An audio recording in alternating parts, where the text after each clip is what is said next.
All right, hello, welcome back to another Let's Play video. Your host, the World War II historian, or better yet, a World War II historian is probably the more realistic term. But we're here playing on Eastfront 2, Europe Engulfed, and we are continuing on our Let's Play for Operation Barbarossa. And so this is obviously a historical Operation Barbarossa, not going to be, exactly the same thing as the actual historical events, but it's always fun to play a war game because these war games do such a great job at giving you a way of exploring the war in interesting ways and kind of exploring the what ifs, especially if the game is really well made. And I really do think that the conversation of designing war games really deserves a whole nother subject because personally, I don't understand how they do it. How do they quantify information, or how do they understand the war to such a degree? I really have no idea. I imagine it varies per developer or designer who explores different aspects of the war. We're playing Eastfront 2, the second edition, and this game just does a really great job of simulating the war.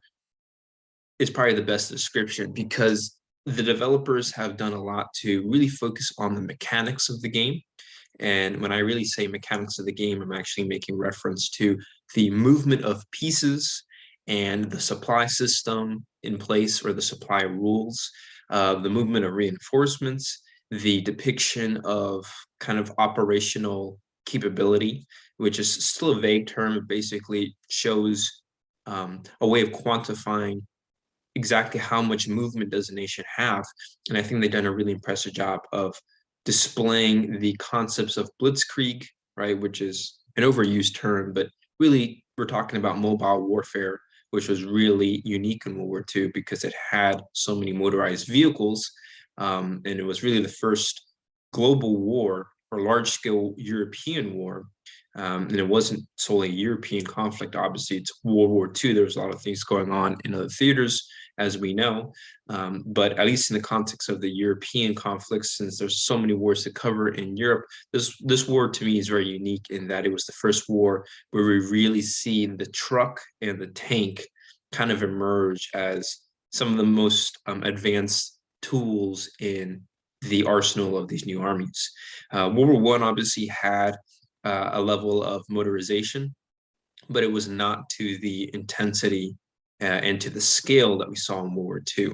And I think all nations in World War II, especially in the European conflict, in some capacity played a part in the development of essentially the motor industry that we have seen ever since. And so, you get these very early war vehicles. Trucks relatively were pretty impressive. I find the tanks to be more interesting because you kind of get this weird mishmash of old, kind of dated, awkward designs in just tank theory and tank design. And then eventually you start to see the more modern tank be born in World War II. And I think the Eastern Front, as we all know, is one of those perfect mediums to explore mobilization at large, or maneuver at large with these combat vehicles, because both sides had their fair share of almost all-purpose tanks, or versatile kind of all-purpose weaponry for mobile warfare. Excuse me. I would make the argument that for the German Wehrmacht, who was not the only pioneer in mobile units, I would say that Panzer III, to me, is kind of the best vehicle to turn to as really the backbone workhorse of the German Panzer armies, at least for the first 2 to 3 years of the Eastern Front, which arguably is where a lot of the maneuvers take place. Of course, in the later stages, it takes place as well, but by 1944, the German Wehrmacht was extremely demotorized, and they had far less mobile formations as they did previously. Or maybe they had the same amounts, but they're fighting against a much tougher foe in 1944, and their options for maneuver were a lot more restricted. And this game, I think, does a really cool job of just showing you how that can play out by simply just focusing on a simple yet relatively precise depiction of combat power and maneuver power in the game, in the conflict. So we're going to continue on with this campaign. I know that I like to have these long rants, introductory rants. They sort of paint a more bigger picture on World War II at large. There's so many topics to cover, and I tend to generalize all of them. So I recognize that my videos are very long. They take a long time for me to talk about. And a lot of this is, of course, my opinions and my perception of the war. I am not a historiographer. I am not a historian by profession. So a lot of this is still somewhat subjective. My views of the war are imperfect. It's a learning process for me as well. And one has to wonder, I have to really question exactly how accurate am I even being in my analysis of World War II on the Eastern Front when I don't spend enough time reading direct sources, which is something I hope to change in the future as I really dedicate more of my energy towards understanding the Eastern Front, especially in World War II. And really the whole war as a whole, but I think the Eastern Front, starting there and starting with the fundamentals there, I think for me is a really good kind of a canvas to work off of to understanding other aspects of the war. Because for one, you have really it's a two-sided conflict, which is, I guess, common for most wars. But I really want to emphasize that it's not as multi-faction as a lot of conflicts are throughout human history, which ironically makes it somewhat unique. On a chessboard, it's obviously a two-sided battle, but the reality of most wars in human history, at least the way I'm beginning to see it, even World War II, is that conflicts usually have multiple factions involved. You usually have two major antagonists, but one may be more invested in the conflict than the other. You may have a David and Goliath type conflict, but the reality is that there's other parties that are kind of around periphery of that conflict, and so they can start influencing the war as well. And we don't have to look very far. I mean, the First World War, the way it built up, the way it kind of had its climaxes, and the way it ended, is just a complete disarray of political events and factions that are joining the war at later stages, factions trying to get out of the war, groups that are trying to figure out which side they're going to join. And so you end up with this very messy picture of a war that really isn't just, left versus right, up versus down, David versus Goliath, right? Yet, the Eastern Front, the conflict between Nazi Germany and the Soviet Union does seem to encompass some degree of call it geopolitical stability, even within the war itself, because you had two antagonizing parties that were fighting this war. They obviously had a lot of things in common, but they had a lot of things that were different about them as well.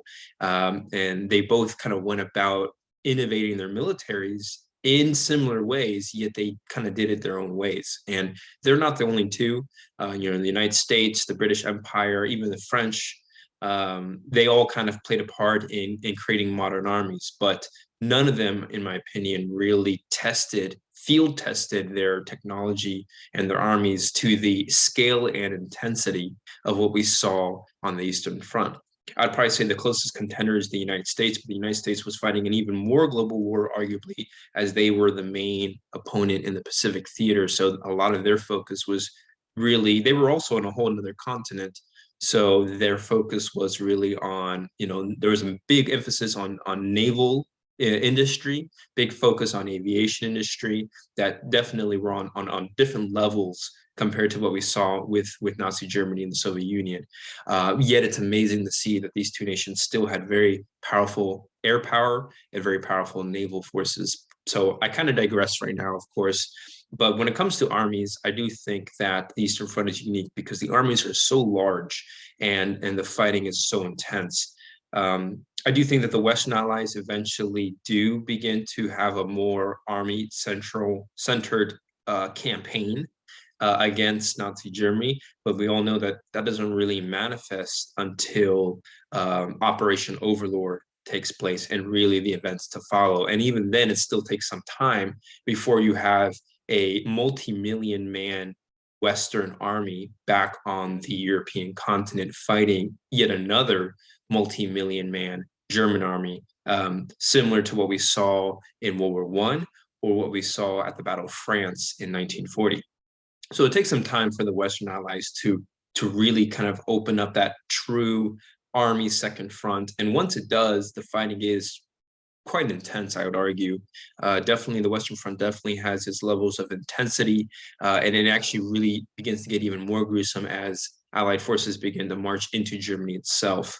So it was very bitter fighting, I must say. But I don't think the intensities, at least across the entire front, really matched the Eastern Front, because there was a level of barbarianism on the Eastern Front that the Western Front got close to doing, and there's definitely I think a lot of us tend to, myself included, this is really just me, I tend to undermine the barbarianism that occurred in the Western Front. There was levels of barbarianism, and I am very thankful for YouTubers like Mark Productions, TIK, the World War II History Channel, Military History Visualized, several others who are helping me just kind of shine my eyes on parts of the war that I had assumed for such a long time to be a case.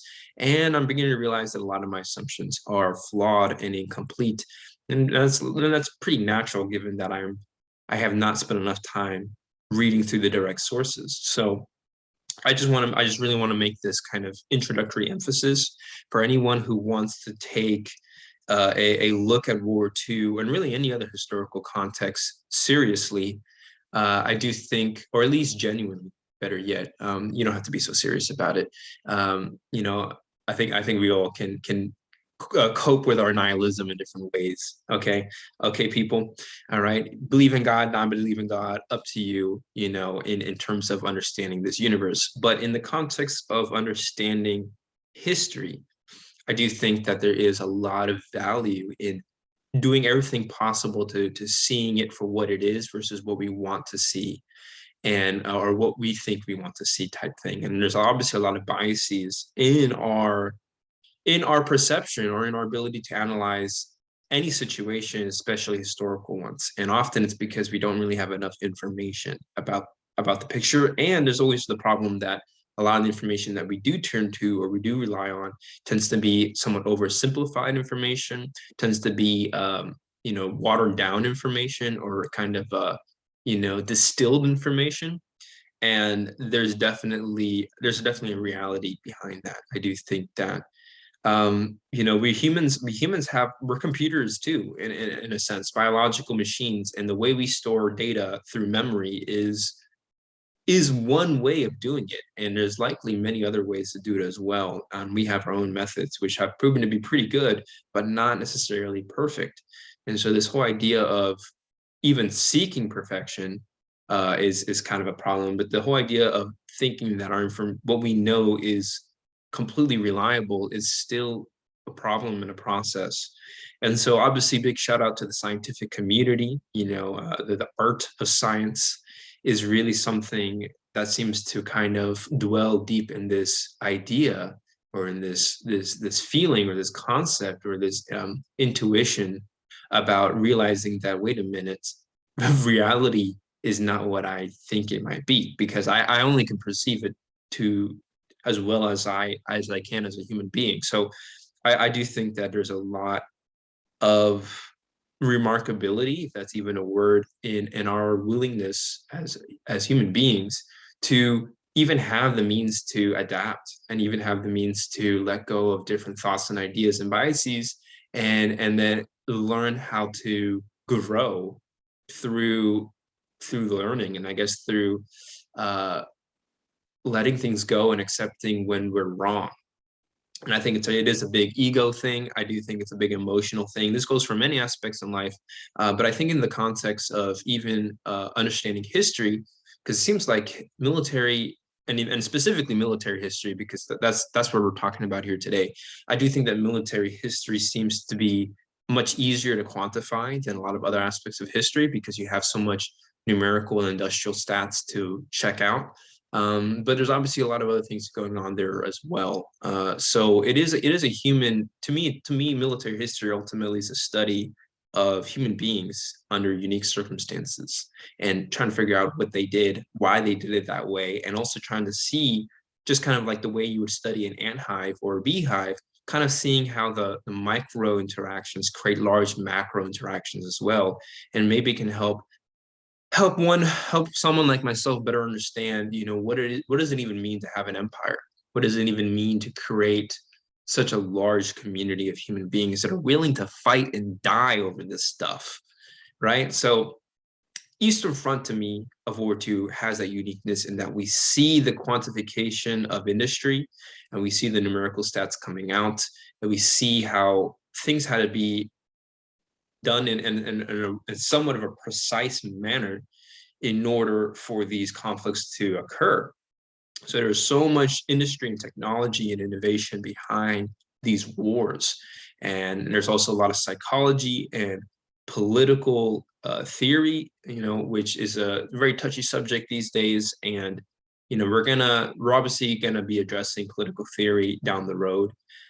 Big shout out to TIK for just, big shout out to YouTube in general for just being able to create a means of communication that we've never really seen, I don't think, in any other time in human history, but it's allowing the community to have almost instant access to itself. And so it's really cool to see all these YouTubers beginning to pop up and exploring the subject. And it's really cool to see just the positive energy that people are putting in. There's discussions, there's debates, there's disagreements, and it seems like, given just kind of the sensitive subject of the Nazis and of these nations, and of the nature of these basically these dictatorships, there's a lot of sensitivity to these subjects because they are some of the darkest times in human history as well. And so I really just admire that people are willing to become open-minded in these conversations and better explore the reality of it, right? Because reality, we may never fully understand the picture. In all our fruits and endeavors, we may never fully understand why Hitler or why Stalin did what they did or thought the way they thought. Maybe one day we would, but it's not just them. There's so many other people and all the foot soldiers and all of the industry. There's so many things going on. It's simply beyond the person in the picture, right? The giant person in the big picture, right? So I do want to I just want all that to kind of be said and understood, because I think a lot of my content is going to be all over the place, frankly. But ultimately, I think all of it's going to be held together by the goal of trying to figure out what the fuck was this war? What the fuck was this war? I mean, dead ass, what the fuck happened? What happened here? Why did it happen? Why did this happen? How many people died? What? Why did this shit go down? How did this shit go down? Why did this shit go down? What the fuck? What the fuck happened?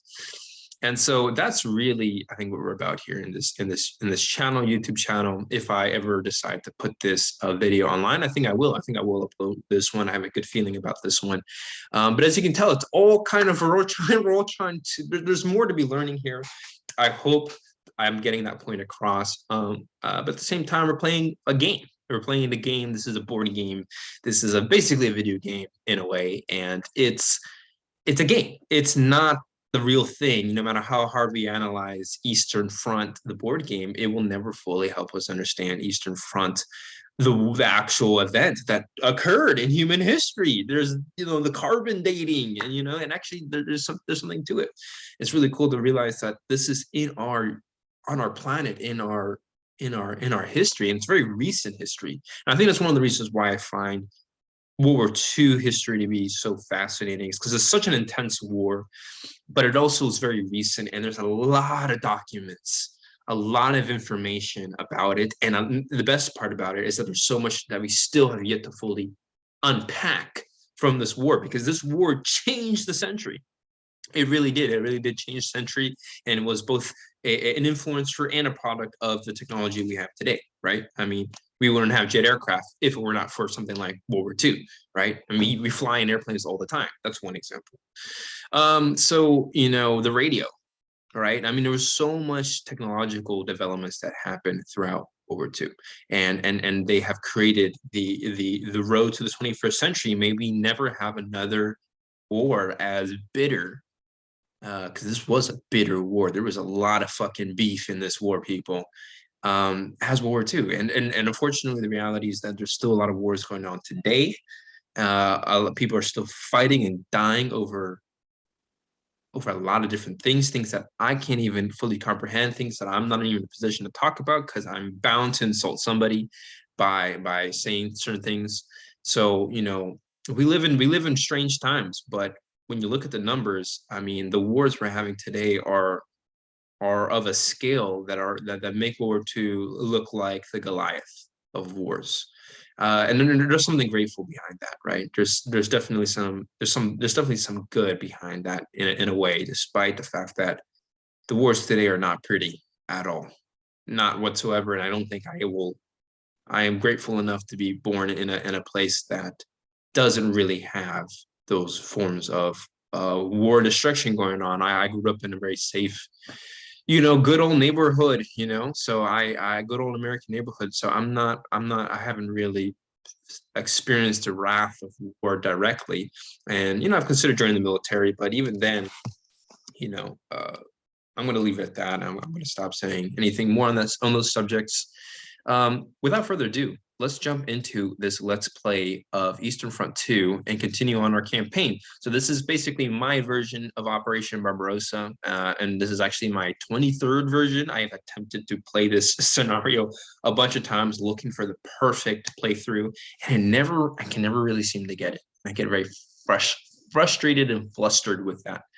But in my last playthroughs, I actually found that it was the Soviet side that was really now dealing with the problem. I seem to have corrected in the best way I can through gaming Operation Barbarossa. Big shout out to Diederik and Mark, who really showed me exactly how dangerous the Wehrmacht really is in 1941. And their Operation Barbarossas are just absolutely brilliant. I mean, holy fuck, they really cause a lot of damage, a lot of damage. So yeah, and I had quick gratitude of having some old mates of mine actually introduced me to this game, helped me explore this game. So big shout out to them as well. So without further ado, we're continuing on from the campaign that we saw last time. Just a quick recap from the last video. I actually lost log files, so I can't replay it to you in this video, which is something I probably should do at the start of every video, is just give a quick recap, since I love to do these kind of more meta rants on the subject of World War II and human history in general. So with that said, I do think that I should play the last log file every time I start a new video. Unfortunately, I can't do it for this one because when I ended the recording, it somehow crashed the Vassal engine, this is the Vassal, by the way, is the software I'm using to play this game on a computer. It's actual board game. Big shout out to Vassal. Anyone who's any war gamers out there, any board game geek community members will definitely be familiar with Vassal. So, and if you haven't, definitely check it out. It's completely free, and there's literally like thousands of modules that you can download across so many board games. And you basically get to play the board games for free, which just goes to show how supportive the war gaming community is. The fact that a lot of developers, I don't even think are making these games for the money, and they're fine with allowing people to make their content a free version on it as well. But of course, supporting the best way to support these developers who make these kind of games is to buy their products, and definitely, if you're interested, buy the Eastfront board game on boardgamegeek.com. And I probably should put a link in the description or something like that. I don't even think I get paid if I were to do that. I will put the Vassal links though, and I will also put the boardgamegeek.com links as well. And just maybe with this YouTube channel, we can get the community a little bit more excited about this game. It's a really great game, really well made. The community is small right now. I think it seems like only a few dozen people actually play online in the world. I really don't know how many people play. The game is pretty old too. It's like almost over 10 years old now. So obviously, a lot of the war gamers are a lot of older folk, older gentlemen. I know a lot of guys in their 40s, 50s, 60s who are playing. I don't think there's a lot of young fellas who are playing. I think, yeah, some of my Dutch friends. I think the youngest guy, he's like 29, maybe, who I know. So I don't know too many people who play the game, and I know that the war game community is pretty scattered or pretty like small, in just different ways. Obviously, a lot of Steam video games, those World War II communities right now are just exploding right now in popularity. Like War Thunder, War Thunder is probably one of the ones at the top. But you also have Gates of Hell, which I'm a big fan of. Games that do a really great job of just kind of giving us more realistic, obviously not 100% accurate, but more realistic aspects of the war through stats and through performance of different weapons and machinery. Hearts of Iron. Hearts of Iron has to be the other big one. So this game is not really like Hearts of Iron because I believe Hearts of Iron has a much bigger emphasis on geopolitics. It's also kind of a real-time strategy game. It's also has a lot of economics behind the game as well. Eastfront 2 is really, I would argue, a game really for the people who want to play as the general, and not just the leader, but really the general. And so you basically are in the war room trying to figure out where do you want to deploy your army, what kind of operations you want to do in the winter or summer period. And if you know anything about the Eastern Front, we know that the Eastern Front kind of has these chapters or these seasons. And the war changes as the seasons change, which is such a fascinating subject in and of itself. But as I think many of us know, those of us who know just a grain of rice about Nazi Germany's invasion of the Soviet Union in World War II will always say, it's the winter that made them lose the war. The reality is that this conflict was very different from Napoleon's invasion, had some things similar. I'd probably say the logistical problem is effectively the same in some ways, just because of the distances involved. But keep in mind that the German Wehrmacht was a somewhat motorized army, albeit very poorly motorized, still motorized far more than Napoleon's army. They were fighting nearly 100 years apart from one another, over 100 years apart from one another. So the technology and the industries in the Industrial Revolution have changed dramatically. The Germans have tanks, okay, and they also have trains. Napoleon did not have tanks and trains, okay? The Germans had effectively modern artillery, or at least the standard kind of large howitzer scale artillery that still to this day is being used in a lot of conflicts, right? They had air support. They had ability to deploy an aircraft to deliver a heavy payload in a particular region, and it was actually quite powerful, even if it had its inaccuracy issues. When it did hit, it was bad. So different wars, not really fair to make the comparison, but definitely, I don't know where I was going with that, but I just want to make the point that that I'm making some kind of World War II point because I literally don't know what I was talking about. Anyways, I was talking about Napoleon. I lost my train of thought. Without further ado, though, for future videos, I definitely want to have the log file play on a bit more. Definitely, so you guys can kind of see the maneuvers right from the German war room. Obviously, there are better games out there that depict the war at a smaller scale, and there's even some online like simulation games that will allow you to play command every single division on the front. And those games, I mean, that's some intense war gaming. I'm not even there yet. I'm not even there yet. I had a good classmate in high school, and he showed me one of those games, and I was just like, oh my god, like how does anyone can even play a game that takes that long?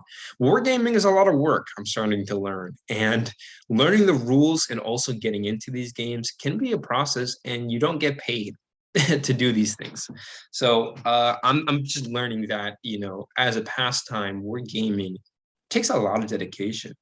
And so as much as I love to game and do wargaming, I think a lot of my projects and a lot of my passion, I wanted to be somewhat attached to reality.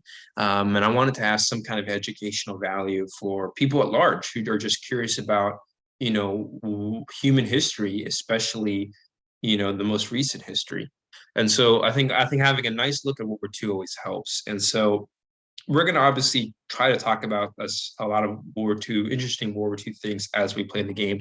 But obviously, just know that this video, it's not purely a let's play. It's gonna have aspects of gameplay, but it won't only be gameplay. Um, Without further ado, though, we're gonna play as a Soviet turn, and the situation right now for the Soviets, I gotta say, is absolutely abysmal.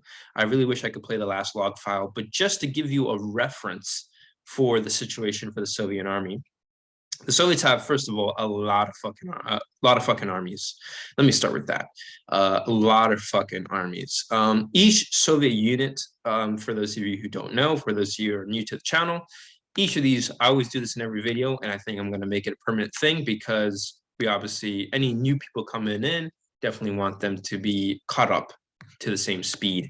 But each of these units, I probably will have to put in some kind of timestamp to allow people who are more familiar to skip forward to the actual gameplay. I definitely should do that as well. So I gotta find a video editing style that can both complement you, different kinds of people, but basically those who want to jump straight into the gameplay versus those who kind of want to do a little bit more casual, just coffee catch up type format where we can kind of dive into the more historical analysis of things and you can just enjoy my beautiful face. And so, yeah, I'll take note of that. And I will get better with my editing. I think I have to put a little bit more effort into my editing if I want to make better videos. So probably for starters, maybe, I don't know, shave. I don't know. I think I look fine. I look beautiful. So just for catching up, each of these units here, each of these Soviet units is going to be a Soviet army. The Soviets had a different way of organizing their formations compared to the Germans. And I probably should make a diagram, I think, in the future to show people quickly, just a visual guide on exactly how do units organize their formations. I think other YouTubers have done a good job. I definitely want to do my own video or my own, make something to create a better visual guide. And I think basically create a player aid card for us history buffs to kind of understand what this game is about and what scale of the war are we studying the war.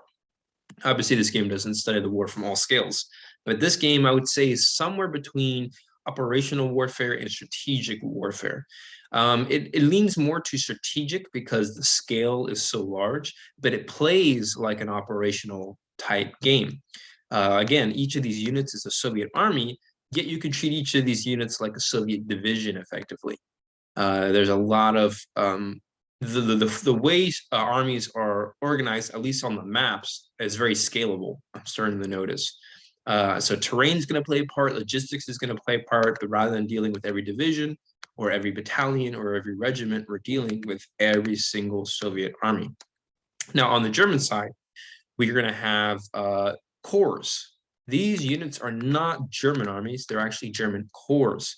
And so we have to recognize that the Soviet system for organizing their military was different than the Third Reich system. The German system had a lot more similarities to what we see for Western Allied forces. The British, the French, the Americans, and the Germans seem to scale their units in somewhat more of a similar way, although not all identical.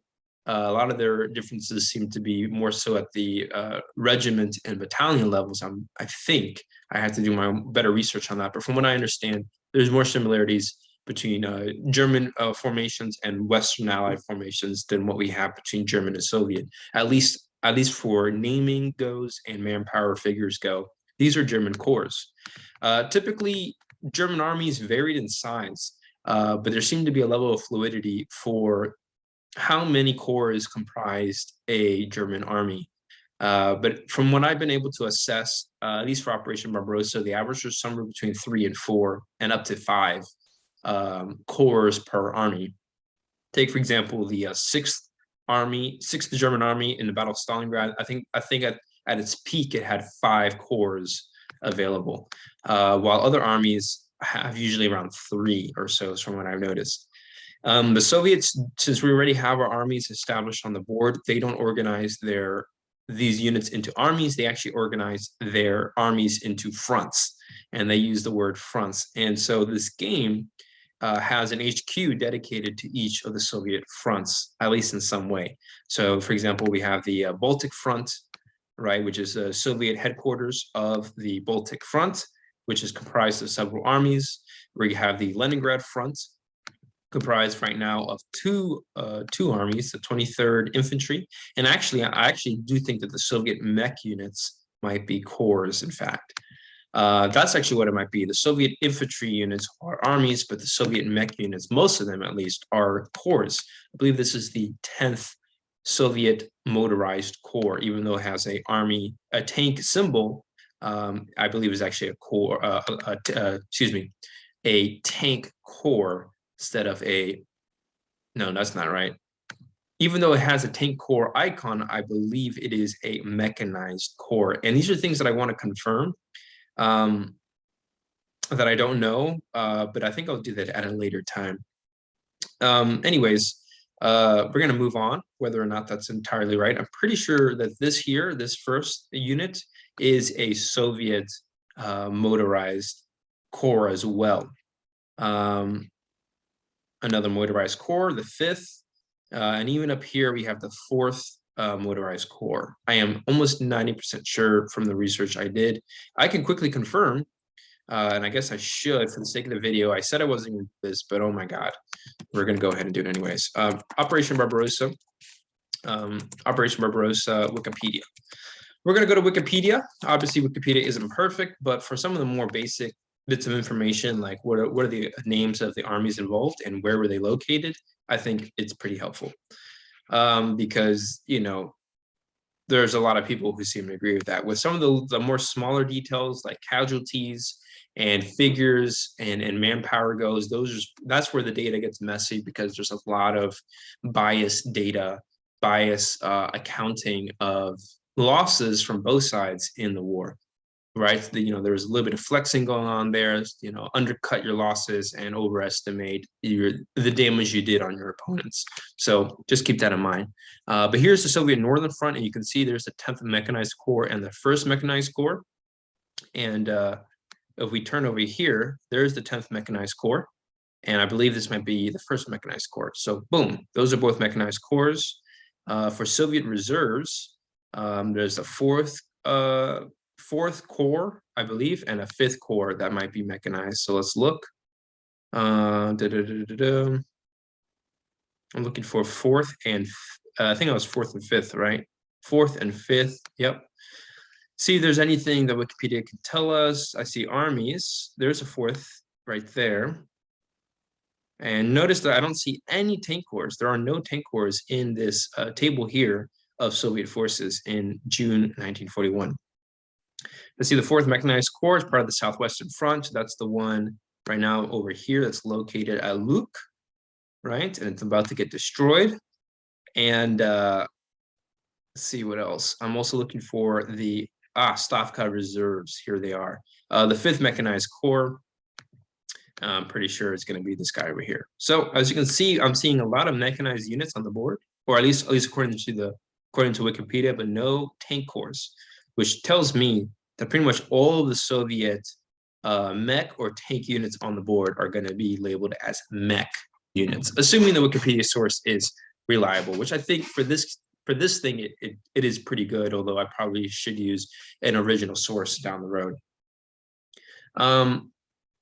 But I'm going to continue doing my own research. There's a 7th Corps over here. Let's see if I can find a Soviet reserve. Look at that. Oh no, that's the 7th Rifle.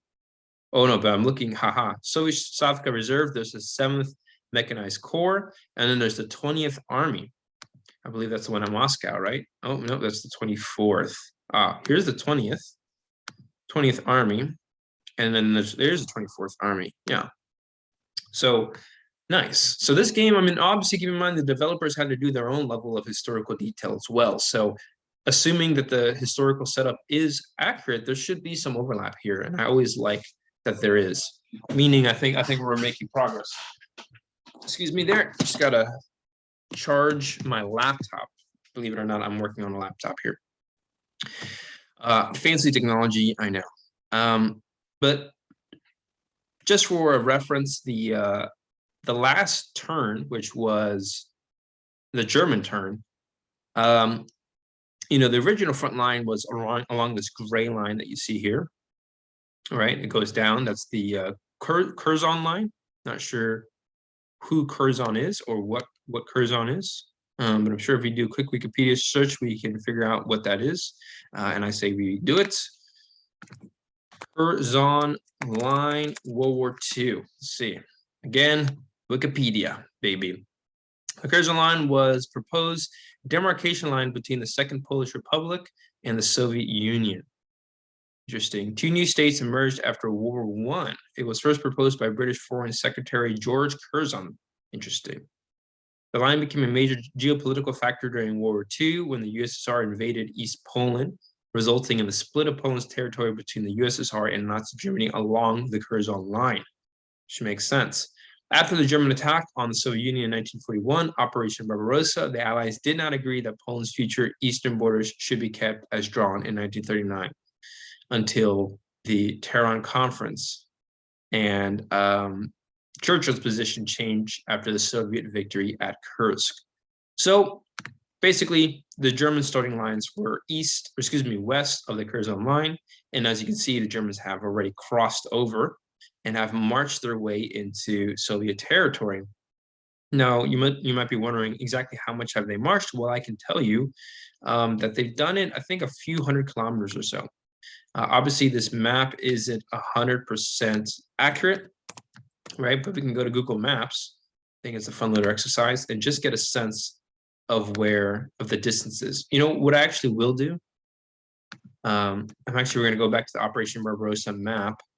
There's a really great map on this Wikipedia page. I've been on this page so many times, and I just want to kind of give a historical comparison here. This map has a scale. You can see it here in the top right. Let's see here. I just want to zoom in a bit. There we go. And so you can see the scale here is in miles. Roughly about an inch or so is about 100 miles, at least in my screen. I'm not sure how it is on your screen. I guess it depends on how you scale your screen, but it's about 100 miles right here from here to here. And obviously the Germans in this map have advanced much further. I think the time scale is from June 22nd to August 25th. So we're not there yet. We're still somewhat in the last week of June right now. But here, look, the 27th of June, the Germans already encircle Minsk. That's impressive. We're not there yet either, I'm pretty sure. For example, we've got German units at Molodechno, which is a city between Vilna and Minsk. So we go here. There's Vilna and there's Minsk. So right now, the German front line is somewhere here, at least in that sector. Oops, I'm gonna zoom in again. And let's see what else we got. The Germans did cross the Dvina River, and they're now at a location called Daugavpils. Let's see if this map actually has that town in the area.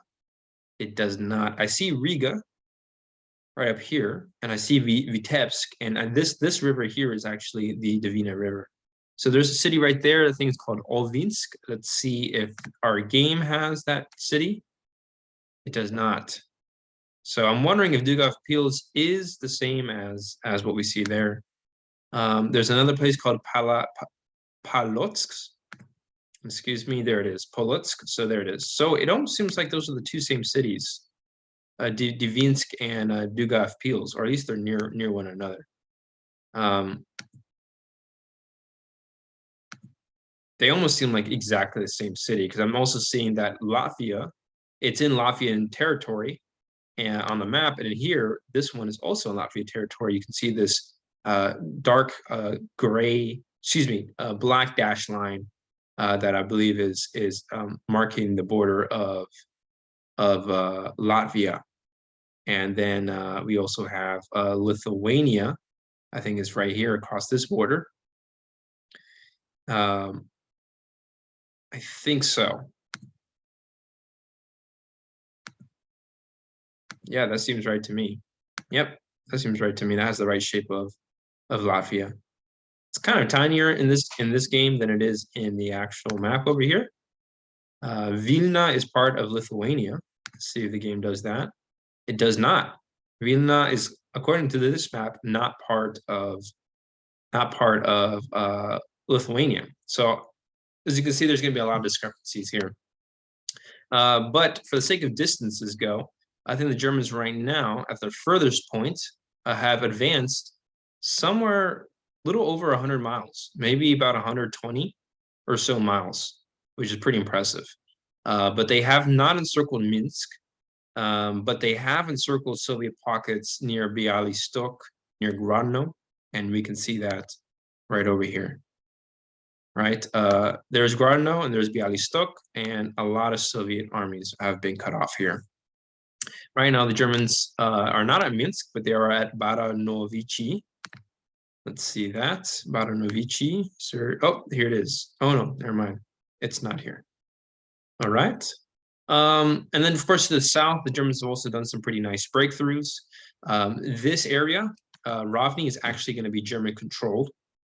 And the reason why is because this German unit in the swamp actually, well, both the German unit in the swamp and the unit south of that, both are in range of Rovny, and it's not a disputed hex because there is no Soviet unit nearby that can help dispute it. So this is a German-controlled area, which is why these Soviet units over here are out of supplies. And if I'm making this video, I think I definitely need to spend some time talking about the rules of the game. But obviously, I can't do that for every single video, so I think I may have to make a link, some kind of tutorial video to understanding the rules of this game. So I think I will have to make a link at some point on the rules of the game. But without further ado, Rovny, right over here, is going to be German controlled. I think you just have to trust me there. You can kind of visually kind of confirm that. And I think the more videos you'll see, the more you realize that this area is indeed German controlled. These Soviet units are right now in a pocket, but the pocket is still somewhat loose. You know, it could be possible in a future game that the Soviets could try to break out, but right now they don't have any headquarters that are within range to help them break out, and that's a big part of the problem that we're seeing with the Soviet setup. This Soviet unit is out of supplies, even though it's within range of a railroad. The problem is that the actual railhead itself is located in Vinica over here, right? And because it's contested, this area got attacked by the 14th Panzer Corps in the last turn, meaning that the railhead can't go safely through Vinica and go down to this hex southwest of that. So the unit, the 12th Soviet Army, is 3 hexes away from the supply source, and it needs to be at least 2 in order to receive supplies. So all these frontline Soviet units are encircled. For reference, the Soviets in the last turn had 5 units alive. Four standard units got destroyed just through the German Schwerpunkt, concentration of firepower, and the Ukrainian headquarters of the Ukrainian front got overrun as well. So the Germans destroyed a lot of Soviet units in the last turn. And to make matters worse, and now there is literally 1, 2, 3, 4, 5, 6, 7, 8, 9, 10 Soviet armies, or a mixture of armies and corps that are encircled, that are completely out of supplies, and there's almost nothing I don't think the Soviets can do to save them. The Soviet HQs are disrupted on this turn due to the surprise attack that the Germans had on the Soviets. So the Soviets can't even blitz on this turn. The only HQ that they would be able to blitz with is the Western HQ if it was at level 3 strength, right? Because if it was disrupted, it would be down by 1. And it would still have at least 2 available to blitz. But right now, if I were to activate the Western HQ, it's analogous to activating a level 1 HQ since it's going to be disrupted. So this is not good for the Soviets. This is not good at all. I kind of don't want to activate any Soviet HQs on this turn, just so that we have some extra time to, uh, just so we have some extra time so that they can do things at a later stage. But the problem, of course, is that if we don't do anything on this turn, the Germans are going to be able to blitz and do maneuvers that, you know, can push through and encircle even more Soviet armies. So right now, I do think the Soviets need to basically get the fuck out as soon as possible and just hit the road running. The only problem, of course, is that I don't see many options for the Soviets right now. A lot of Soviet units are just under strength, and the Soviet HQs, which are the most expensive units for the Soviets, are going to be extremely vulnerable. So I think right now trying to save as many HQs as possible needs to be the priority. So with that said, I think for the Soviet command turn, we're going to definitely have to activate Stavka in some capacity, Soviet High Command, because they are at full strength, so they can actually do some stuff. Although they're going to be a level 2 actually. And of course, next turn will be the next month. Will be the July. It'll be the first fortnight of July, which will give us a production turn, which will allow us to build a Stavka up to full strength again. There's also the Baltic HQ over here as well. I want to activate it, but the problem is that it doesn't really have any units that it can really command all that well. 27th Army, I think, is in a bad situation. If they try to retreat, there's a possibility that these units get overrun.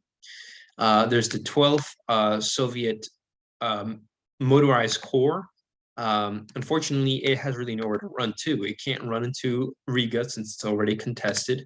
I could maybe have it run up here to the north and maybe try to pull it out later via sea to Leningrad. But the problem, of course, is that this black port here is going to be under German control if I abandon Riga, which I feel like I have to in order to keep the Baltic HQ alive.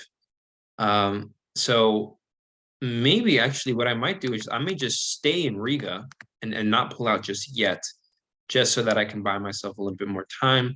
Of course, that would allow the Germans to attack Riga in full force and possibly destroy the Soviet HQ there as well. So it's a really sticky situation for the Soviets. In my last playthroughs, I usually just try to do full retreats, and I found that retreating has its own consequences because usually Soviet units can get destroyed in the retreating process.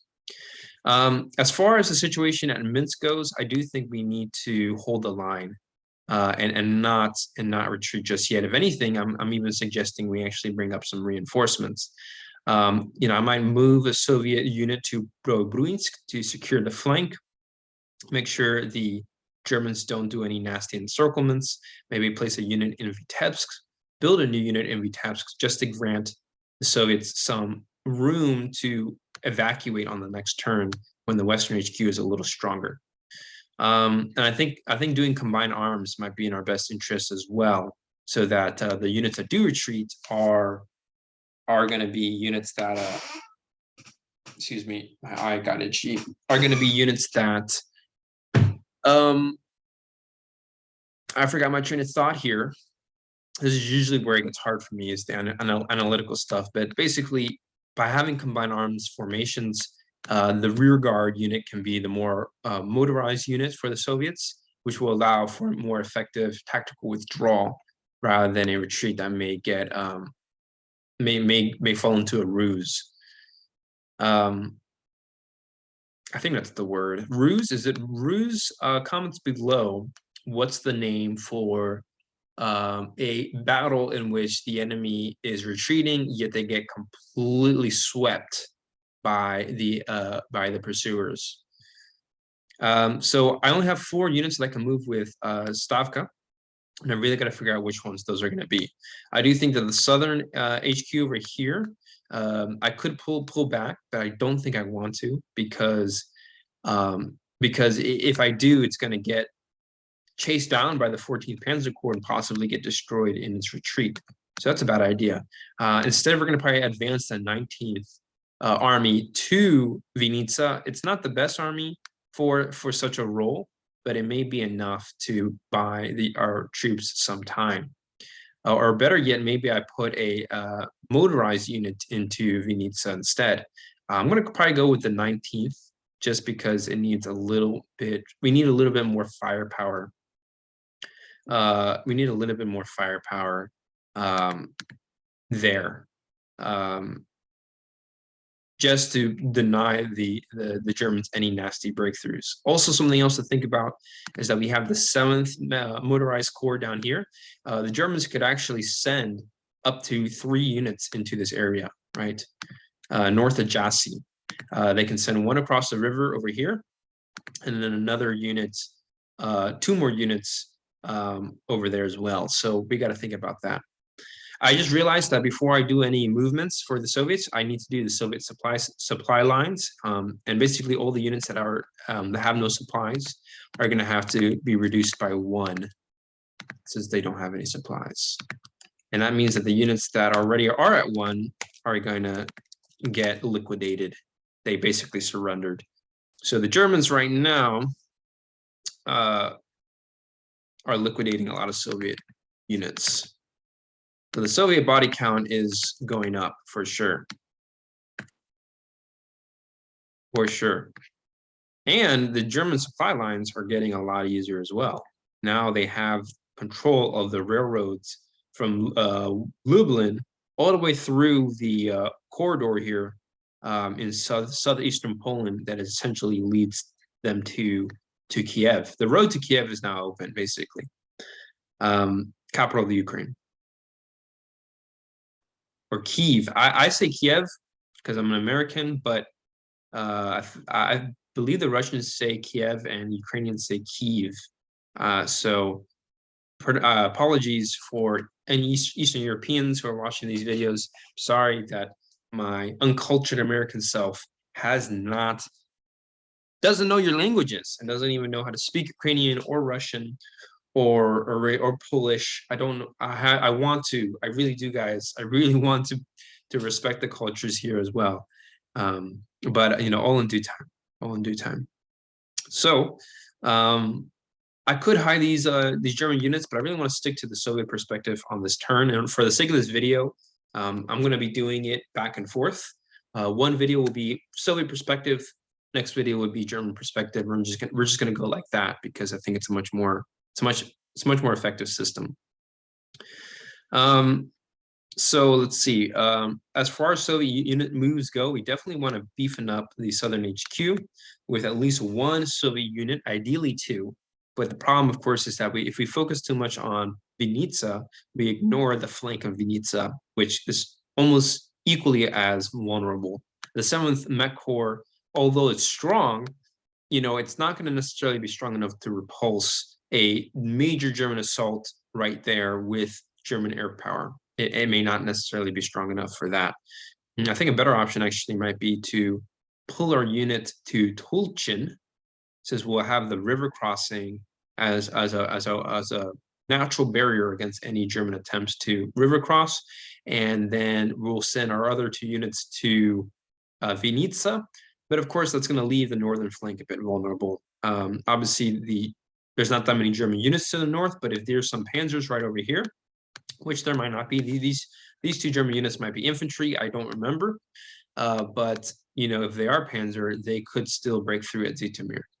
Of course, Army Group South is going to be under strength for this, so the German army may not really be in a position to blitz again, at least in this sector of the front. However, they may be able to blitz more so in the south.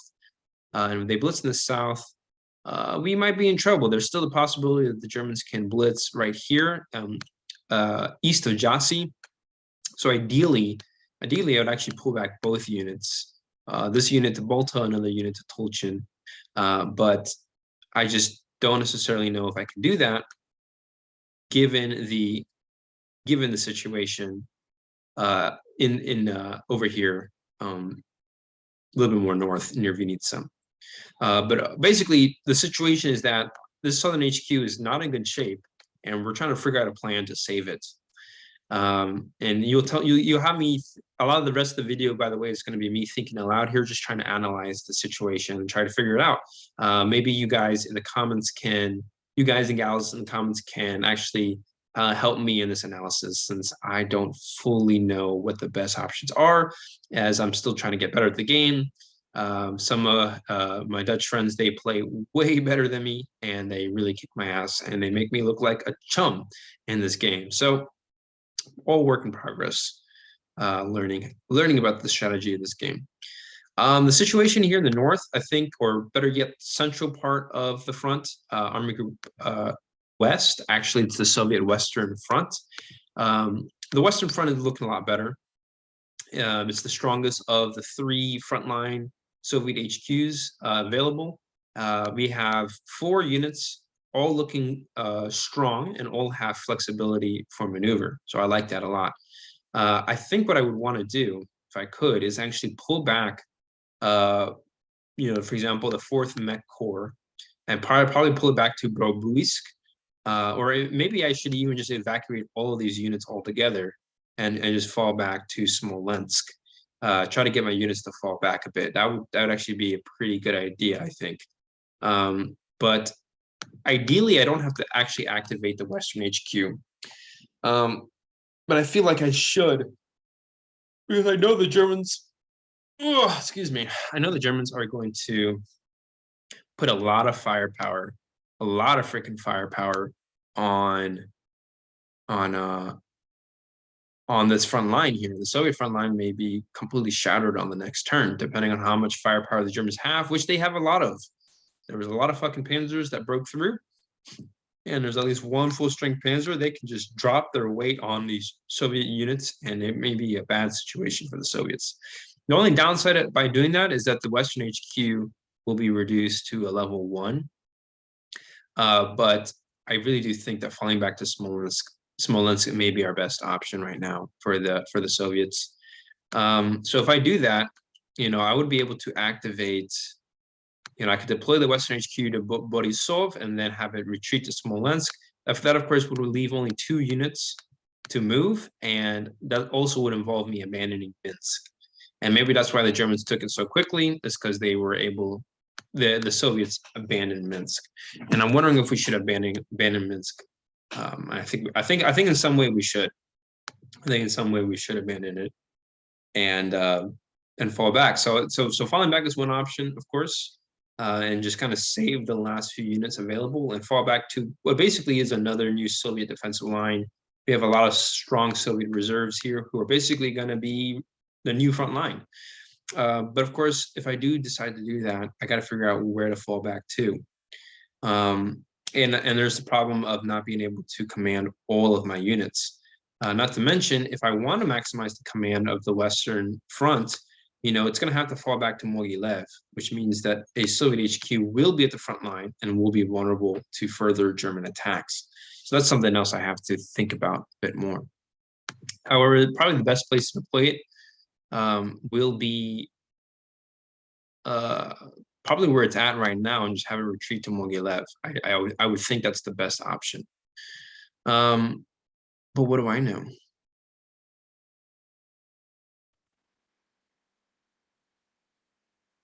So yeah, and also on the next turn, I can build a new unit in Mogilev, which I feel like I should take advantage of, or build a new unit in Vitebsk. And that's honestly something that really is confusing for me for the Soviet strategy is, do I build new units, or do I build up the units I have currently and make them a little stronger? Because the reality is that the simple reality is that the Russian units are extremely under strength. And I think I need to focus on building as many units as possible, really. I think that has to be a priority for the Soviets. And just kind of use the fog of war to the best of my ability. So now the question is what to do. Also, the unit here, the units in Riga and Baltic, I feel like they need to fall back as well. So there's a lot of decisions here for the Soviets on this turn. It's probably one of the hardest turns in the game, I think. But this game is kind of hard in general. But I'm wondering if I should activate the Leningrad front possibly, and maybe reinforce, some units. or maybe set up a powerful defense in Novgorod. I probably should do that.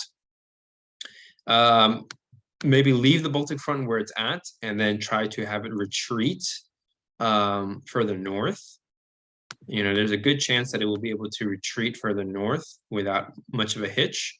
Maybe have it prepare for a retreat to Tallinn or something like that. That's one option. I think I should activate the Leningrad fronts and just keep it in reserve. Maybe pull back the Baltic front. Yeah, maybe I'll have to pull it out by sea and move it over. And if I pull out of Riga, then this entire sector is going to collapse. The 12th Corps and the 8th Army will be out of supplies, as Riga will be under under German control. Just looking at the map, I don't think historically the Soviets did much to hold on to Riga. So I do think you may have to do a total retreat from Riga. So if we do decide to abandon Riga, that of course will give us a little bit of space and maneuver to get the Baltic front, ideally to Kalinin. I think it needs to be the ultimate goal, and help it support the flank of Moscow, because the Moscow defense will be a major central defense. Also, I have Moscow reserves right now. I feel like rather than retreating, I should send them to the front. Yeah, I think I should send them to the front. Stavka, I think, needs to focus on reinforcing in the most vulnerable sectors of the front. This obviously includes the situation at Vinica. So yeah, I think I should think about that a little bit. And maybe leave the 7th Corps where it's at and just accept its fate, which is one where it will probably get destroyed, which is pretty sad to think about, but I think it may be a necessary move in order to keep the southern front alive. So we're sort of coagulating a plan right now, coming up with a plan here. Let's see what else. I'm gonna say all day long as I try to figure out the best option. Still figuring out we should activate the Western HQ or not. I think Riga, we can agree that the Baltic front can retreat. This is probably a good video for Twitch, I think, actually, and get the chat more involved. So I might actually start doing that in the future. Start streaming these videos. But yeah, the Baltic front obviously is a valid. The retreating from the Baltic, I think, seems to be a valid strategy just because we can save an entire HQ, and that means I can move. I would have to use 2 Stavka moves to move it, one through the Gulf of Riga and another through the Gulf of Finland to Leningrad. So I also agree that activating Leningrad front seems to be the best option, and just really just prepare the defense of Leningrad right now, because chances are we're never going to have a second chance to set up the defense later on. I don't plan on activating that HQ really for quite some time. And then, of course, there's the question of this entire sector. I'm basically assuming that this entire sector, anywhere from Velikie to Pskov, are going to have to be abandoned. Historically, let's see what happened historically. The Germans seems like they took them some time before they took Velikie Luki. There was a front line. There's a dash line here. I'm not really sure when that line was established. It was established on the 27th of June, I think. Oh no, that was Minsk. Maybe it was the 16th of July, perhaps. I think that's where it may have been. So it actually took them quite some time before they advanced towards Smolensk. They actually had another big encirclement at Smolensk. The 20th and the 16th Army both were encircled. So I don't even see the 16th Army on the map here. So it's probably a new army that was built.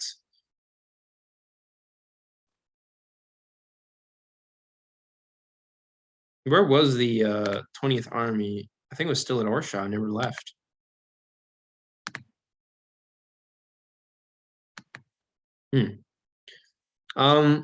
So we're probably going to use Stavka to pull your unit out of Baltic. That's kind of sad, because that means a lot of units up here in the north are going to get cut off, which is really sad to see. I do want to see Riga hold on a little longer, but unfortunately, war may not allow us to do that. I could also activate the Baltic HQ and have it itself run north, and maybe we can get our unit to Tallinn. Although I think it's going to take more time before we have it evacuate altogether to Leningrad. What else can we do? Army Group West can pull back, of course. Southern HQ, we definitely know needs reinforcements. And I'm thinking of 2 units that I can reinforce. Maybe I leave the unit in Zitomir where it's at, and I transfer the 9th Army north to Tolchin, and then maybe transfer the 19th Army to Vinica. And so that would give us 2 units to reinforce over there, help us beefing up the flanks a little bit, and hopefully Zitomir can hold on. And that may give us enough of a corridor to then evacuate our troops at a later stage. And may have to accept the fact that the 19th Army is probably going to get destroyed in the process, but it's worth losing the 19th Army over the Southern HQ. And as far as the defense in the south goes, well, if the Germans do blitz on, what is that, Kishinev, and they make their way all the way to Cherkasy, there is the possibility that our units are out of supplies, although we have supplies coming from Kiev as well. I think there's a good chance we can hold the line overall, but it is a little concerning that the German army can just break through. So I think I have to build a Soviet unit in Kirovograd as well, in order to reduce those chances of dealing with bad supplies.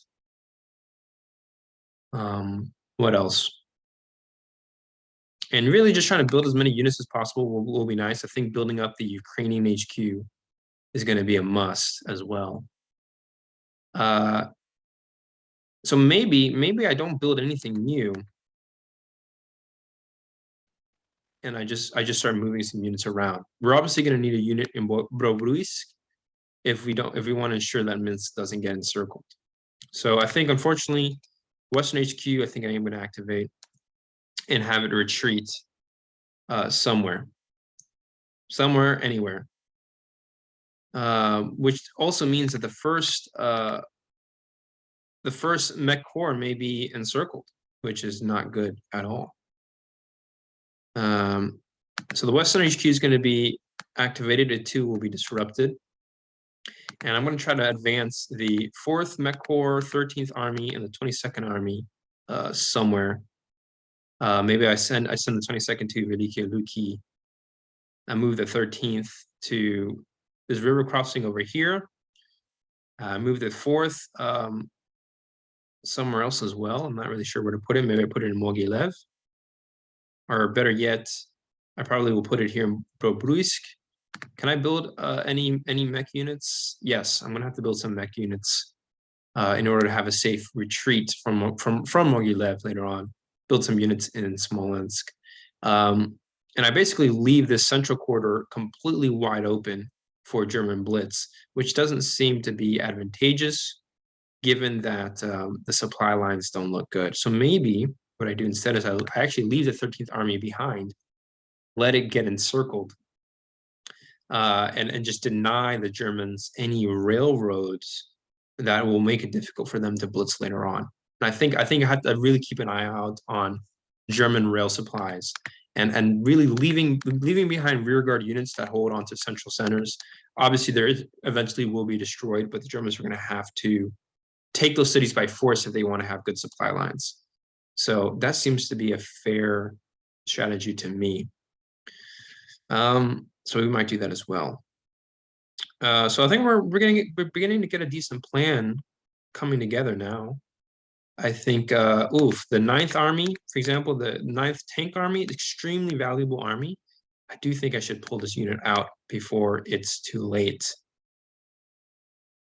If I could, I would actually put it in there, but I don't think I can actually. So we can pull the 9th to Tolchin, advance the 19th to Cherkasy.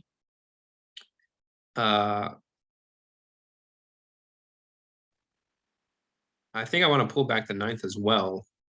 So that's 3 unit movements, but I can only do 2. We should probably then leave the 19th where it's at. But The problem is that there's no unit in range to reinforce Vinica. Maybe I can send the 16th Army forward to Vinica. It's a little weaker, but might get the job done. And then I can pull the 9th Army back. It's such a bad situation for the Soviets. I mean, it truly, truly, truly is such an abysmal strategic situation for the Soviets. I mean, I can't emphasize how bad the situation is. But I think pulling back the 9th Army will give us time to actually, send a valuable unit back. And then I guess we're gonna have to move the 19th Army forward. Hopefully it can save the Southern HQ. So that's 2. And then the last one is to get the Baltic HQ just the fuck out of there. Fuck out of Dodge. And then maybe build a new Ukrainian HQ in Kiev, something like that. Anyways, we're gonna try it out. So the first Stavka move, we'll have our units abandoned, Serenauti, have that unit pulled back. Now the Germans are going to be able to send 4 units there, which doesn't look good. Look good at all. Then we're going to move another unit forward, like that, like so. I do need that unit there because if the Germans break through to the 2nd Mech Corps, we're going to be in serious duty trouble elsewhere.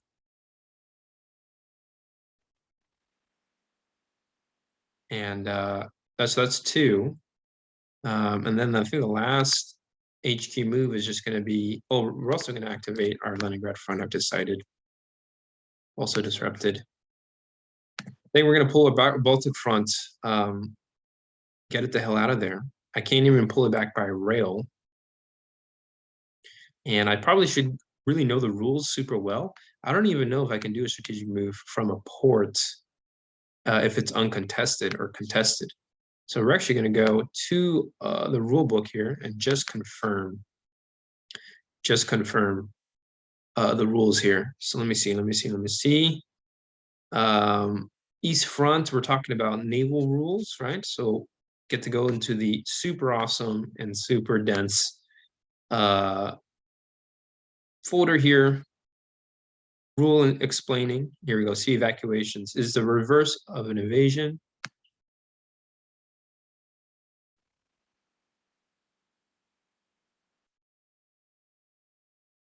So it says sea evacuation is the reverse of a sea invasion. A unit engaged or unengaged can move by sea from any coastal hex to a friendly port commanded by an invasion HQ in the target port.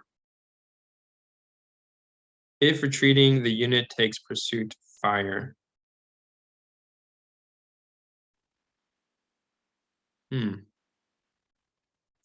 What about just like sea movement? Units already located in a friendly port can sea move across one or more controlled adjoining sea areas to another friendly port. Units cannot engage by sea movement. They may disengage but not retreat.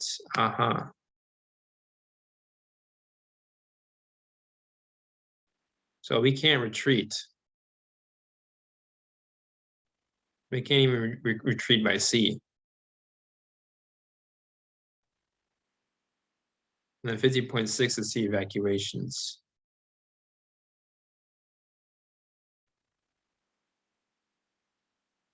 So I'm pretty sure the Baltic HQ, we can't even do a sea operation with it. So this will be one move. That's going to definitely have pursuit fire. We're just going to have to pull it back, I think, by land there. Which is not ideal. Far from it, actually. It is far from ideal. But we can't I don't see any other option. I really don't. So we may actually lose the Baltic HQ, unfortunately, which is even worse for the Soviets. Excuse me. I think another move. So we can do one more move for the Soviets. It actually might be to pull back the 9th Army after all. Maybe we pull back the 7th Army. Yeah, we're definitely it would be advisable to pull back the 7th Army, or 7th Corps rather, and establish a nice defense there.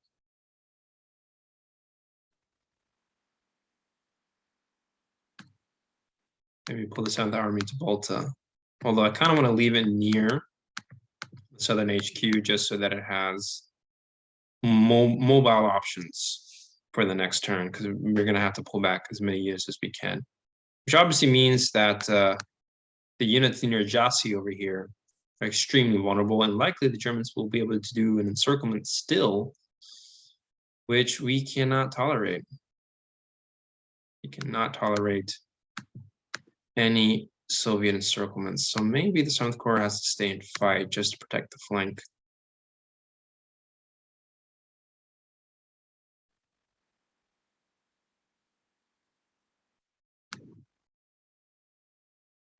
I think we'll fall back.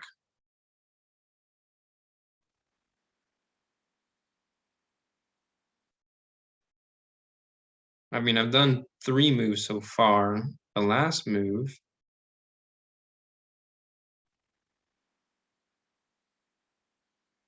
I think I want to actually pull the 2nd Mech Corps back as well. If I could.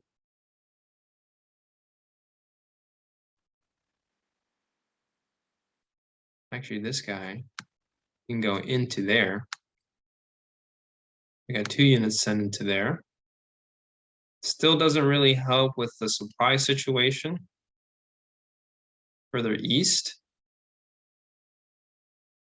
I'm really worried about this position here for German breakthrough. If they break through, they can actually encircle a lot of units. And it wouldn't be too hard for them to break through. So I already moved 3 units in the south. And I'm not attracted at all to the prospects of pulling back the Baltic HQ. Yes, like I think we're just gonna have to sit and wait, because pulling back just seems to have its own fair share of problems. And hopefully on the next turn, or either way, this guy is just, he has no units to support him in the retreat, which is just really, really bad. Extremely bad. So I think we do have to pull it out. Damn. Leningrad HQ, pretty easy moves. We're just gonna stack these units right over here. Set up a defense for Leningrad. And then the last move really is the situation for Army Group North, or excuse me, Western Front. 22nd Army can move to Velike Luki. Obviously, it's vulnerable to encirclement, but it's controlling a very strong railroad junction, so that's good. And then 13th Corps or 13th Army may stay where it's at, but the 4th Army can actually fall back over here. And then the Western HQ have it moved to Mogilev like that.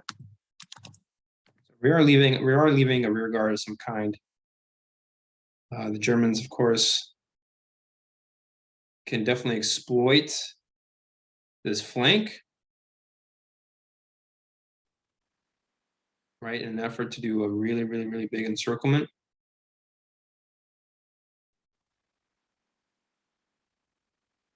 But situation is just looking really bad for the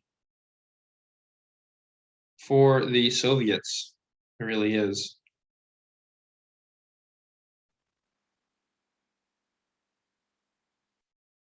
In fact, so bad that I think I'm gonna have to return the Western HQ and actually abandon Minsk. That's how bad it looks. So maybe the 4th Corps actually, I'll move it to Orsha.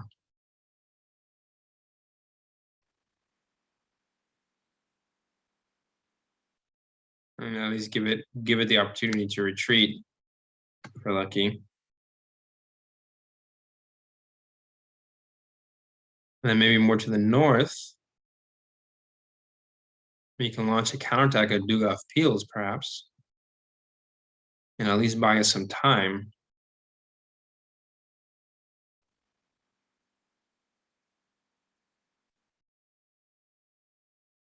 That actually seems like a reasonable option.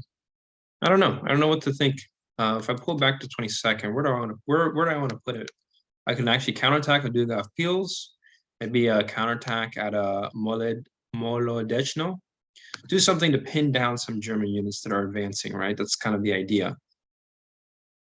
And obviously I can build a new unit in Vitebsk, so that will allow me to establish kind of a new river line defense across the Divina, even though the situation is somewhat melting away right now.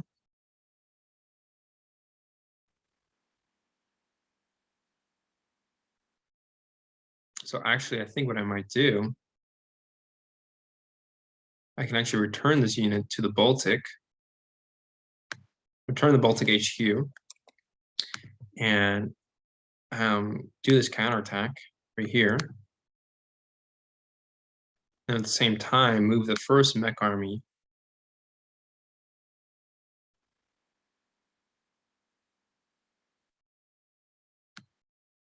maybe right here. And we're obviously leaving a giant corridor open here in the center, but the rest of the sector of the front seems to be a little better.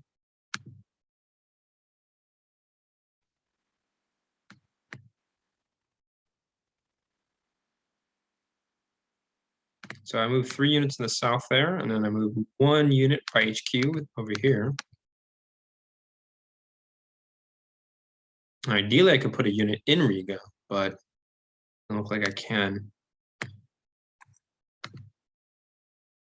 think either way, we're going to have to pull back with Baltic HQ, which leaves a Panzer to chase it down, which I don't like at all. Don't like that at all. I guess the last strategic move I can do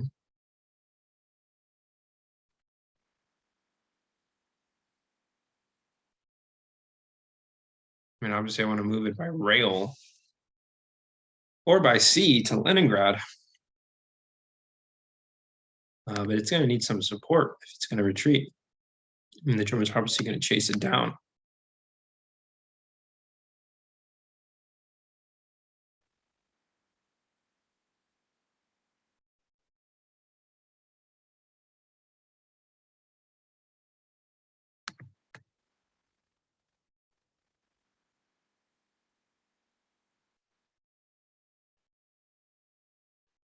So yeah, maybe rather than setting up a defense over here, send the 22nd over here. That seems to be pretty reasonable. Multi-unit stays.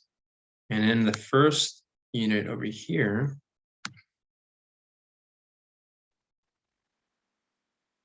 maybe we put it right there. And this basically denies the Germans any really easy access to Moscow, which I kind of like. I like that idea.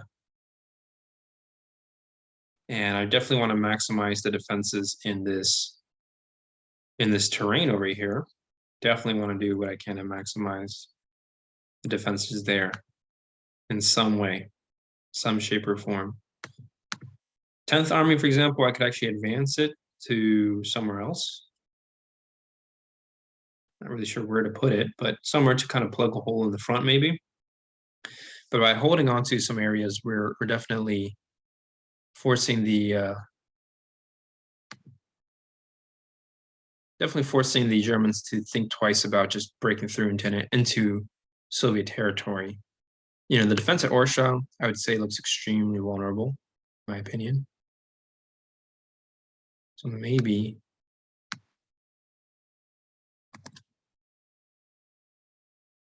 I'm not trying to have too many units get destroyed here, but maybe we double stack Orsha and just ensure a strong defense there. Obviously, that's where the Germans can concentrate their firepower the most, right? But the 22nd Army is going to be taking the main brunt of that. Maybe I send it further east, and we can establish a second line of defense. Of course, I would leave Veliki Luki undefended, so that's not good.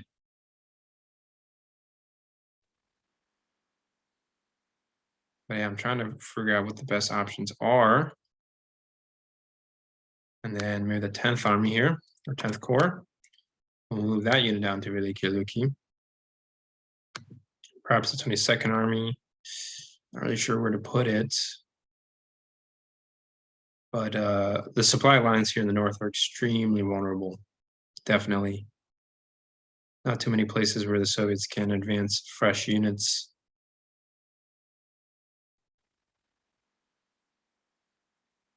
But the idea here is to really get a maximum retreat if we can. So maybe the fourth Corps over here, maybe it can retreat right over here, maybe support 13th Army. Of course, it leaves the 22nd Army extremely vulnerable, but maybe necessary loss. And I think we have to just accept the fact that this entire territory is going to be lost. The Valdai Hills region, I don't think we have enough manpower to hold it. And I'm also sending units north, of course, to ensure that the Baltic HQ doesn't fall.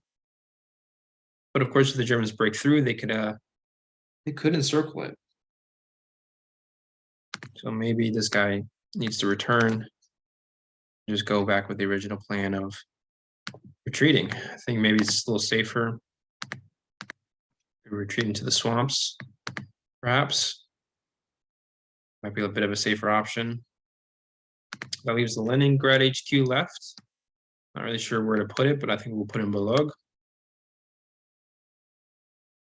Hopefully that's a safe spot.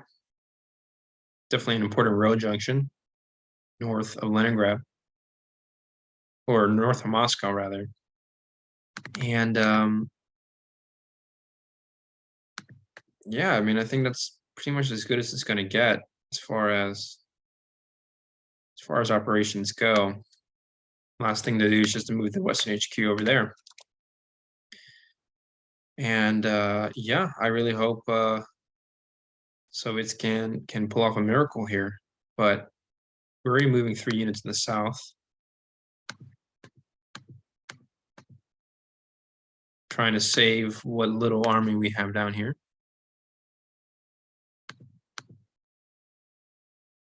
It's already 3 movements. The only place I'm worried about right now is Balta. Germans can definitely attempt a blitz of some kind. So maybe this unit over here doesn't move at all. And the last movement we do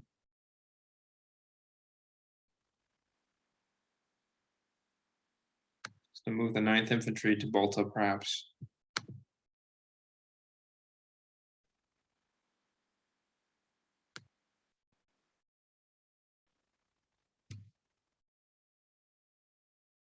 And that seems reasonable. And we'll place a new unit here in Kishinev. So that's 1, 2, 3, 4 strategic moves. And not really sure where to put the Leningrad HQ, frankly.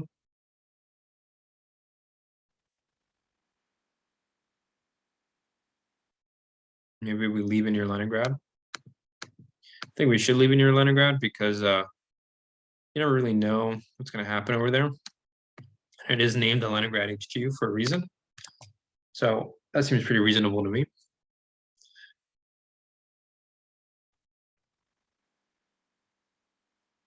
Maybe put it right here, just in case the Germans do decide to go for Staraya Rusa.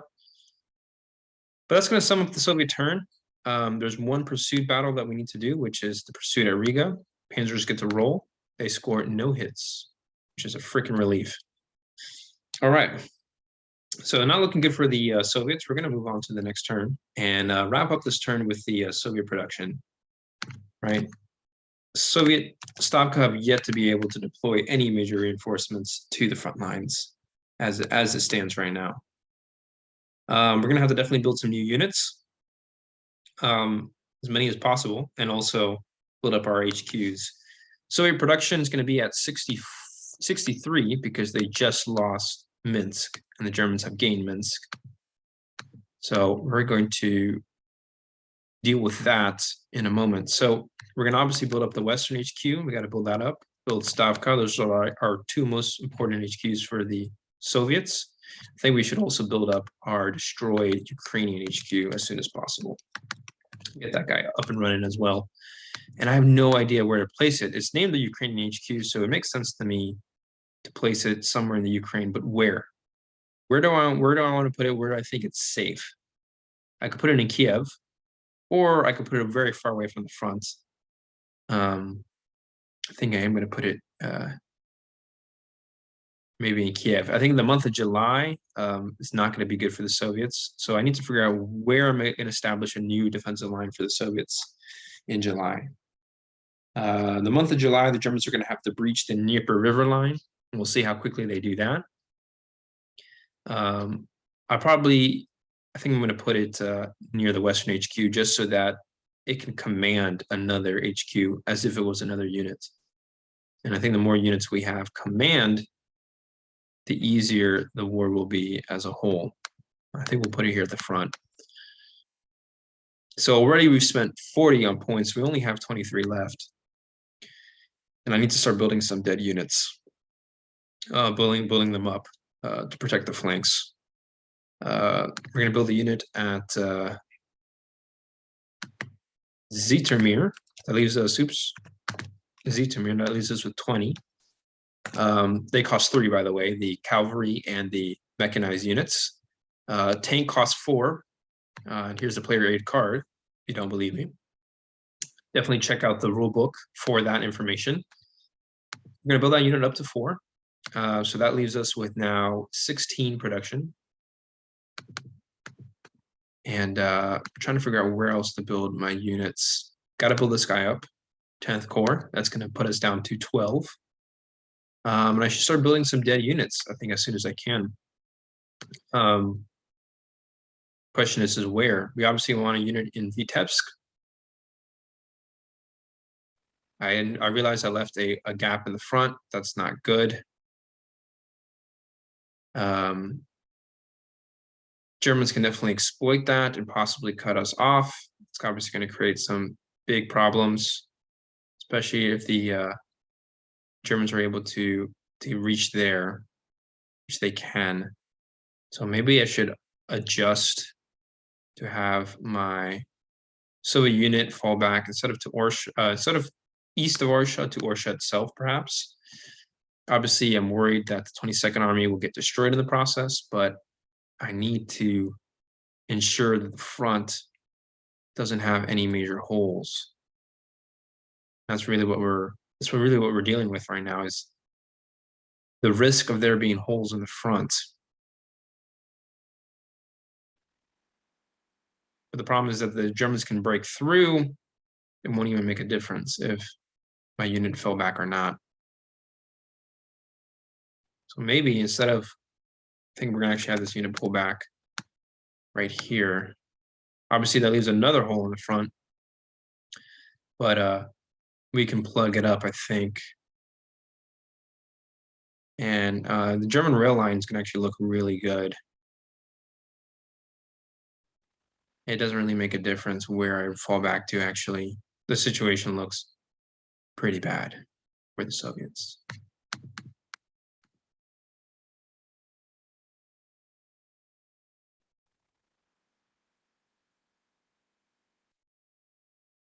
Don't like the 10th Army being there all by itself. So I think I may even pull the 10th Army, 10th Corps back up there to what I had planned originally. Because anywhere else just looks really, really bad. It just looks super bad logistically. That leaves the 1st Mech Corps to be unmotorized and unable to save itself, which is unfortunate. I mean, if we look at the operation, I mean, a lot of units were being destroyed. It's sad to not see the Soviets be able to save this one army here.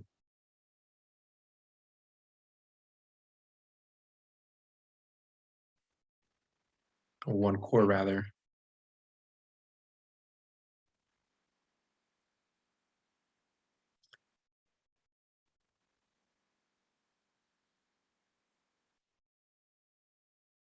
Which begs the question, should I move the 22nd to Veliki Luki maybe? I don't know.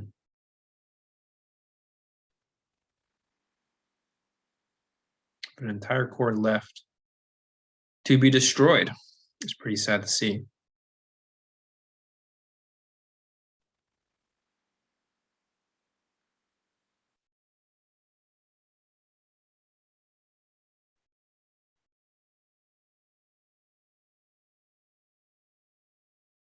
Pretty freaking sad to see, I must say.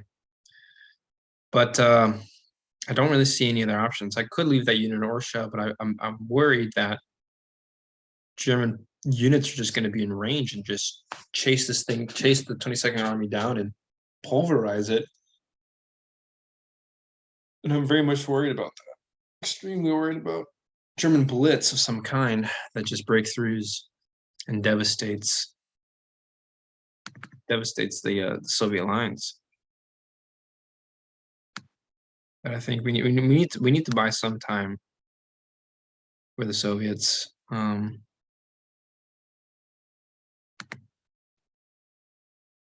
Veliki Luki is an awkward position because any flanks, it doesn't really have that many rail gauges that can really supply it. You know, if the Germans get to around it, which they can, they're going to cut it off, and that's not good. That's very much not good. And as it is right now, you know, if the Soviets are able to blitz, they're going to be able to cover a lot of space right now. They could even get to Smolensk possibly and encircle that. So I think the only change I'm going to do is just move the 10th away from Veliki Luki because the river situation there is just too awkward. 12 units right now. I'll build the 4th army, build a new one in Tallinn right there. Got to build a new units, build the 6th army, put it in Leningrad. And that leaves me with only one more unit left to build. And I did want to build like another mech unit around here. Something to be more mobile in Smolensk. But I don't think I can even afford a unit like that right now.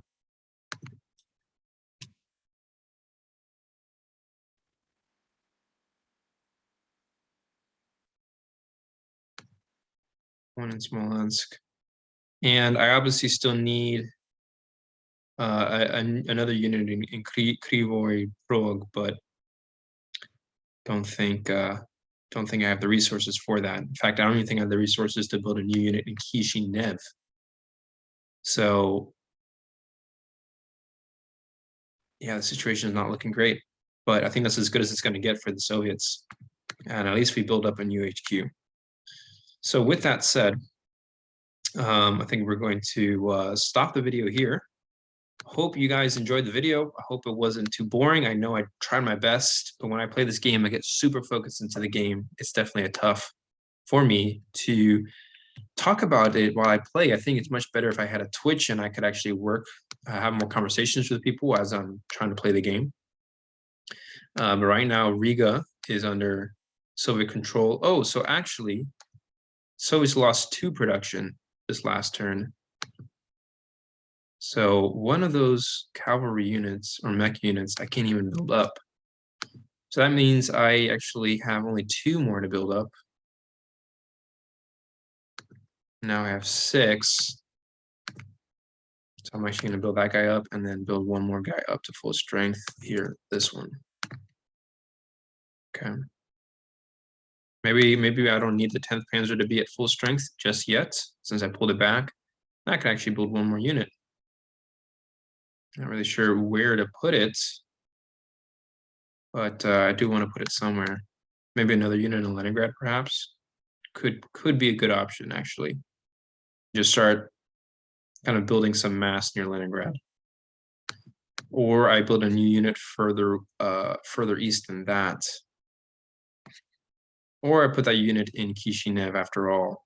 Although I really feel like I don't have to, since you know we're trying to abandon this region as much as possible. So I think I'm actually going to build. I think I'm actually going to build a new unit near Leningrad, believe it or not. Like so. and really start getting a strong defense up there as soon as I can, basically. Make it a challenge for the Germans to take Leningrad, or even cut off the city. So yeah, I'm trying to have Leningrad fight independently, basically. That's what we're going for. So yeah, that's going to be the Soviet move. It's not perfect. It's far from perfect, actually. There's a lot of weaknesses right now for the Soviets, but I think we still have a chance of saving the Baltic HQ and getting our asses, getting the Baltic HQ in one piece to Leningrad. That's kind of the strategic priority right now. And defending Leningrad and buying enough time to get the HQ out of there. And also, meanwhile, having the Western fronts survive the German onslaught that's about to come. And obviously trying to get the Southern front out in one piece as well, which I think we're going to have to do in the next turn. So thank you so much for tuning in. I really hope it's a pretty interesting video. Really great game overall. As you can see, it has a lot of details. But I think we have a pretty solid Soviet defense right now. We got a strong defense at Leningrad. Baltic HQ got out in one piece. It's really awesome. Western HQ is still fighting on, and we're gonna get the fuck out of the Ukraine. And the goal is to get across the Dnieper River right now and establish a new defensive line there if possible. But even there, I don't want to defend. I actually want to fall back to like Kharkov, Stalino. Just keep falling back basically in one piece. So I'm going to leave it at that. Thanks for tuning in so much. Be sure to give this video a like if you enjoyed it, a subscribe if you enjoyed it. I definitely will be making more videos down the road. The quality of these videos is not really all that great right now, but I'm just kind of making content and sort of freestyling it as I go. But I do hope to have a much better channel down the road, more educational, and also just fun. You know, and maybe for these kind of Let's Plays, it's better if I do a Twitch type thing, a live session versus a just purely a recorded session, since this game is better learned if we play it in a dynamic way, and I can actually have some other gamers who to play with as this channel starts to grow. So without further ado, I'm going to end the video here. Definitely comment below. Help me figure out what that breakthrough term is, and let me know if you enjoy the content and if you want me to make more videos, and let me know what your most favorite part of World War II Eastern Front is. What concept? It can be a vehicle, it can be a general, it can be a nation, a battle, you name it. Definitely let's have some interesting conversations in the comments. Please respectfully and keep in mind that the goal here is education first and foremost. That's really the most important thing, I think, is having educational content that can help people better understand history for what it is and the events for what they are, right? We're not trying to do anything beyond that, really. So thanks for tuning in. Be sure to like and subscribe, and I will see you down the road. Cheers.